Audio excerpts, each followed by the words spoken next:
Magandang araw po sa inyong muli mga kadudut. Ito na naman po yung lingkod, si Kuya Dudut. Nakaupo na naman sa harap ng branch sa may hagdan ng Michokoshi, San Fernando branch.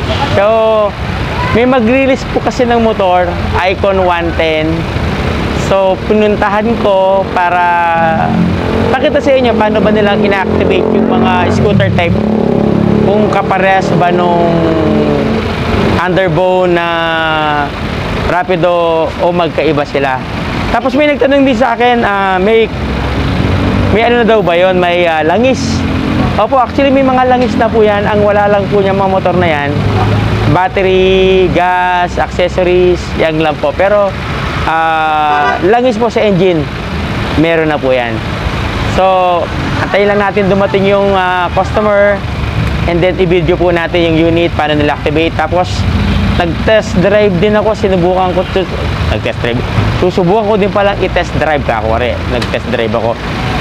Susubukan po natin i-drive yung unit, kung ano po pakiramdam. No, tapos bigyan ko na rin po kayo ng konting tip. Kasi bala ko pong i-discuss sa next vlog natin yung LTO motorcycle violations and penalties. So bigyan ko kayo ng mga ano lang, example lang.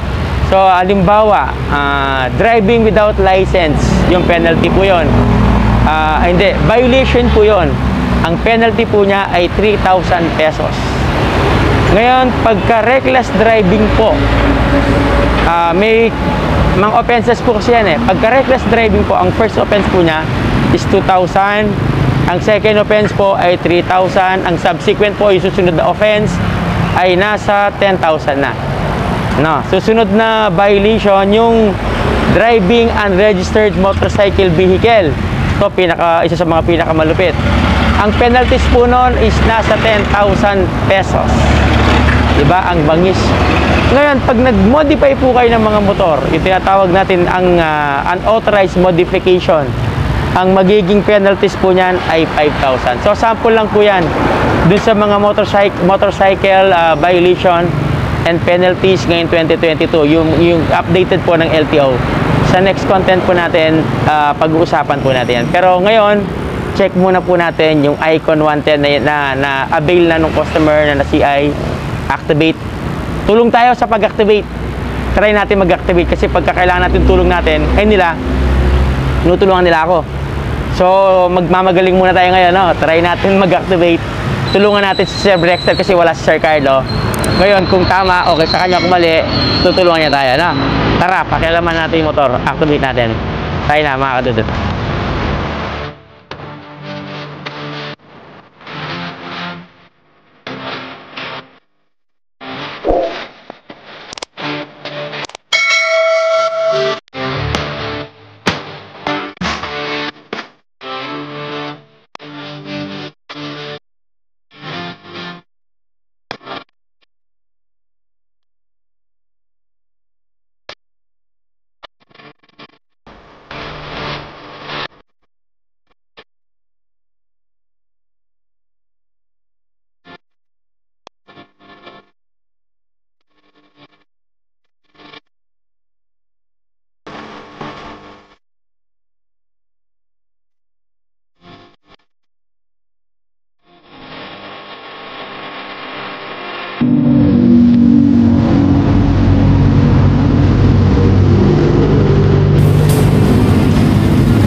headlight. Ito yung, yan yung ano, ito yung high. Ay low, yan yung high. LED rin yan, anim na LED yan. Dalawa dito, dalawa sa gitna, dalawa dito. Yung naka-low, dalawa na naka. Tapos may high yung, may sa pass light eh.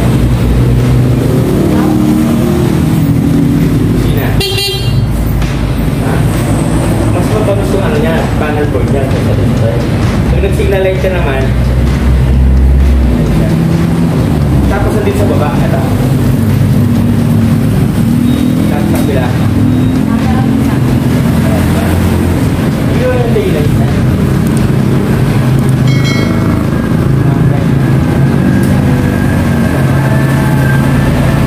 Sorry, akala ko kanina tapos na, nag-thumbs up pa naman ako, hindi pa pala. Alam na alam mong hindi talaga marunong mag-activate na eh. So kailangan pa pala yung stencil nito. So nilagay ni Sir Brexter ng gas. Tapos kukuha na niya ng stencil, yung engine at saka chassis. Kasi kailangan yan para may registro natin itong unit na to. So, nakita naman ninyo, umandar na siya kanina. Yung mga ilaw niya, workable naman, umiilaw lahat. So stencilan muna ni Sir Brex. And then papaandarin niya kung okay na ba yung unit. Actually na-vlog po na to, yung specs niya, kung magkano. Nagawan ko na to ng ano, ng content. Ilalagay ko na lang dito yung link para mapanood na lang ninyo kung gusto nyo panoorin, para hindi na humaba itong video na to, kasi i-actual drive ko din siya mamaya, papa-actual nila sa akin to, no? Ayun sila ma'am, sila yung kukuha ng motor na yan. Napili kasi ni Sir etong yun ito. Ito si ma'am yung kasama niya. Tapos yung isa lalaki, si Sir, yun ang kumukuha. Yun lang co-maker. Sipin nyo na CI sila kanina, ngayon na-release din agad. Basta po ayos yung mga documents ninyo, yung mga dineclare po ninyo mga details o mga data sa mga nag-CI is tama. Mabilis lang po kayo maaprubahan. Lalo na kung taga Pampanga din kayo o malapit kayo dun sa branches na pinagkukuhanan o kukuhanan ninyo ng motor. So, antay-antay lang natin si Sir, no? Para si ma'am kasi mayroon ng motor yan eh, no? Ayoko sabihin ko anong motor ni madam, baka malaman nyo Yamaha, no? Ayoko sabihin na may Mio siya, baka magalit siya sa akin. Pero dapat dito ko kasi ma'am eh, kaya lang naunahan ako ng jowa niya eh. Dapat talaga eh. Pero hindi ko nababanggitin pangalan ni ma'am. Okay na yung ganyan lang para pa-mysterious. Hindi siya kilala, no? Ito doon sa pinsan niya to. Siya lang yung nag-co-maker. Yan, nalagyan na ng na-stencil na ni Sir Brex. Nalagyan na ng gas. Papaandarin niya na. Sir Brex, baka may gusto ka munang hindi lang ha, Sir Brex. Baka meron kang gustong batiin. Yan. Para marinig yun ng malakas. Sinashoutout ko nga pala si Sir Carlo. Par, pasok ka na. Wala kaming katulong. Joke lang. Saka yung asawa ko nga pala, sinashoutout ko. Ingat lagi kayo dyan sa bahay. Okay. So, hindi din ako papayag na hindi ko ma-shoutout yung dalawang babae sa buhay ko. Yung asawa ko at saka yung aking anak na babae. Yon. So, Sir Carlo, tama na daw yung ano? Tama na daw yung dalamhati, no? Pasok na daw, namimiss ka na daw ni Sir Brexter. Nagkatapuan kasi si Sir Brex eh. Saka Sir Carlo, may MU. Yun. Ano Sir, papandarin na natin. Yan na yun. The moment of truth. Yun! One click lang, ni-start. Pakinggan nyo ha.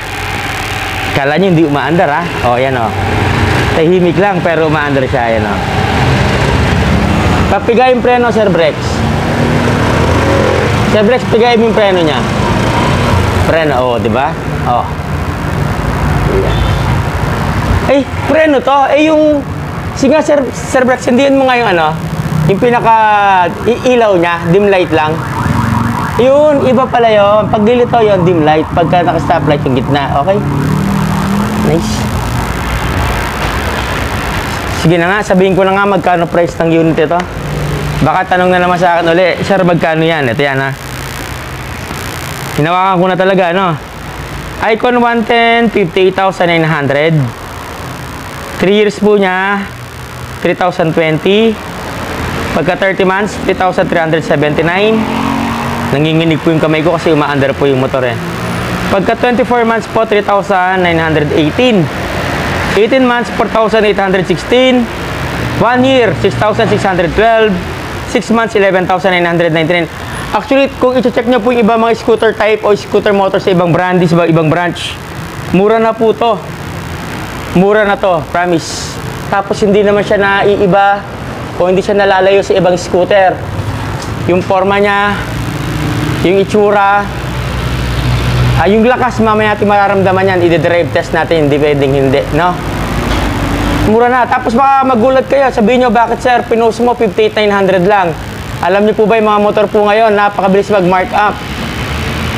Kaya kung interesado po kayo kumuha ng motor, ano pa ang hinihintay ninyo? Pumunta po kayo dito sa San Fernando branch, sa may San Agustin. Kung kayo po ay mga taga Pampanga, hindi naman pwede ka naman dumaan. Pero po kung kayo ay taga Ilocos, wag po kayo pupunta ng Pampanga, mapapamahal po, no? May mga branches naman po na malapit po kung saan po kayo nakatira. Ngayon kung hindi nyo po makita, mag-message po kayo sa amin. Try po namin ko yung tulungan, hanapin namin yung address, isasabihin po namin sa inyo. No? So hindi ko na i-discuss yung specs nito kasi nagawa ko na rin naman ng content.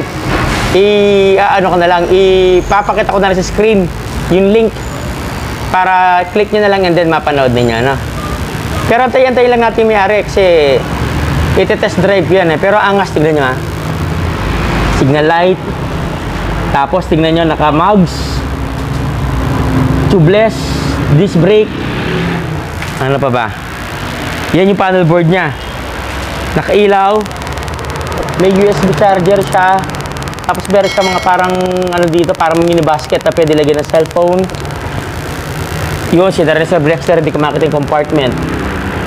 Diba? Ang bangis. Ano pa ba? Ang ganda. Gusto ko yung ilaw niya. Ayan ha. LED. Tapos yung, ayun o, yung sinasabi ko kanina, yung dito sa kabila, dalawa yung LED niya, plus dalawa sa gitna, tsaka dalawa dito sa kabila. So, 6 sila. Kapag ka naka-low siya, yung gitna lang nakabukas, at tsaka yung kanyang dim light. Pagka nag-high siya, bubukas tong 6 na to.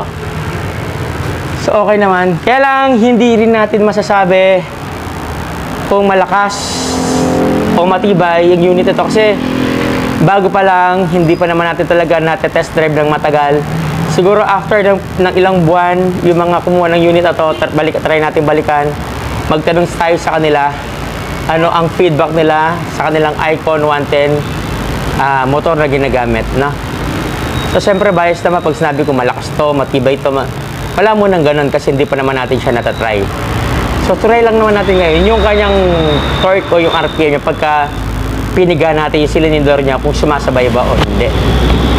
Dito sa San Fernando, hindi sila ganong kahigpit as long na pumapasok sila o pasok sila doon sa qualification na hinahanap, walang magiging problema. Tingnan mo ang trabaho ni Sir Ish ng gugupit. Pero hindi yung naging basis nila para aprobahan siya o disapprove. Pinagbasihan nila yung kakayahan niya kasi may trabaho naman, may bahay naman, residente naman dito, wala naman siya motor sa iba, wala rin siya utang sa kumpanya. So, pasok siya, di ba? Try nyo, mag-apply din dito sa San Fernando, Pampanga, lalo ng mga Kapampangan. No, mga kadudot yan.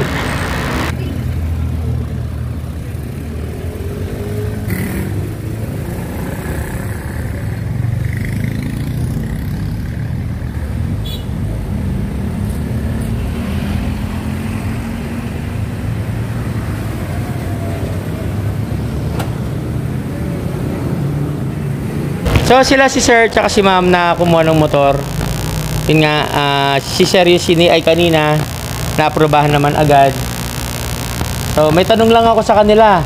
Sir, buti ano, SYM kumuha ng motor. Bakit buti dito mo naisip ang kumuha ng motor? In-offer lang din sa mismong customer ko, sir. Okay. Pero wala ka pang nagamit na SYM na motor? Wala pa, sir. Hindi pa na-try kahit paano? Pero nabanggit sa iyo ng friend mo kung anong motor meron dito sa branch dito. Pinakita niya sa akin yung mga video kasi kumuha din siya dito na yung parang sim sa sniper yung format. Oo, parang Marvel. Kumbaga na-endure siya sa'yo. Okay naman daw yung motor niya. Okay naman siya. Wala naman daw problema. Mababait naman daw yung mga tao dito. Ano sir, yung CI sa'yo, matagal ba, mabilis lang? Bilis lang sir. Mabilis lang yan. Mabait talaga yung mga nagsi-CI dito. 1 hour lang ata eh. Ha? Mga 1 hour. Wala man eh, no? Pagpunta doon, nakikain lang yata yung nag-CI, tapos umalis na eh. Oo. Oo daw. Hindi guys, ito hindi katuwa lang namin nila sir. Actually, may mga friend kasi siya na kumuha din ng motor, na in-encourage din siya kumuha. Di nga, based sa experience ng mga gumamit na okay naman.